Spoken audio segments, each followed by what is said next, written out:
வணக்கம். இன்னைக்கு financial அக்கவுண்டிங்ல fire insurance கிளெயிம்ல நம்ம இந்த கிளெயிம் ஃபார் லாஸ் ஆஃப் ப்ராஃபிட்ல எப்படி கம்ப்யூட்டேஷன் பண்ணலாம் அப்படின்றத ஒரு ஸ்டெப் 1, ஸ்டெப் 2, ஸ்டெப் 3, ஸ்டெப் 4 இருக்கு. அத பார்க்கலாம். ஸோ இந்த ஃபர்ஸ்ட் ஸ்டெப் பார்த்தீங்க அப்படின்னு சொன்னா, claim that is claim for reduction in turnover. So அதாவது ஸ்டாண்டர்ட் டர்ன்ஓவர் அப்படின்றது வந்து, இந்த ஃபயர் நடந்திருக்கு இல்லையா? இந்த இயர்ல அதே மாரி எந்த மாசத்துல நடந்திருக்கோ, அது ப்ரீவியஸ் இயர்ல அந்த மாசத்துல என்ன டர்ன் ஓவர் இருந்திருக்கோ, அதுதான் என்ன சொல்லுவோம்னா, ஸ்டாண்டர்ட் டர்ன் ஓவர். ஸோ, அதுக்கப்புறமா increase for trend or decrease for trend. அதுக்கப்புறமா less affected period turnover. நம்மளுக்கு கிடைக்கிறது வந்து ஷார்ட் சேல்ஸ்.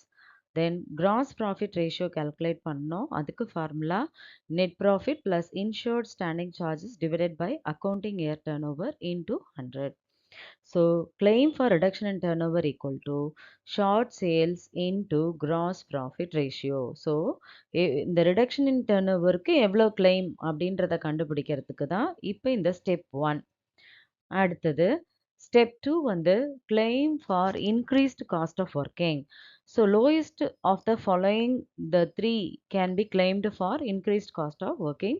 First one பார்த்தோம்னா actual increased cost of working.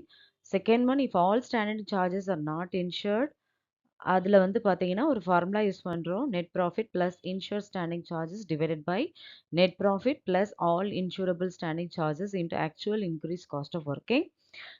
அடுத்தது 3வது ஆப்ஷன் பார்க்கும்பொழுது saved turnover into gross profit ratio.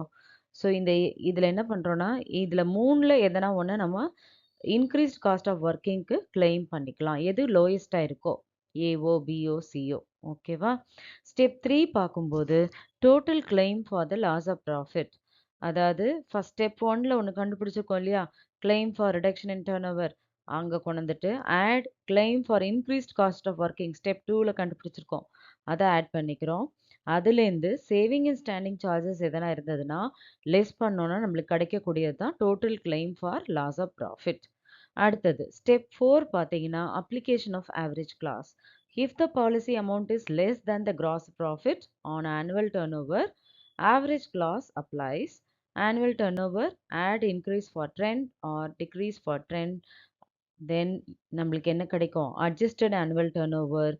So இந்த இடத்துல claim to be made பார்த்தீங்கன்னாக்கா, total claim into policy amount divided by gross profit on adjusted annual turnover. So these are the 4 steps வந்து நம்ம follow பண்றோம் for calculation of the claim for the loss of profit. ஓகேவா?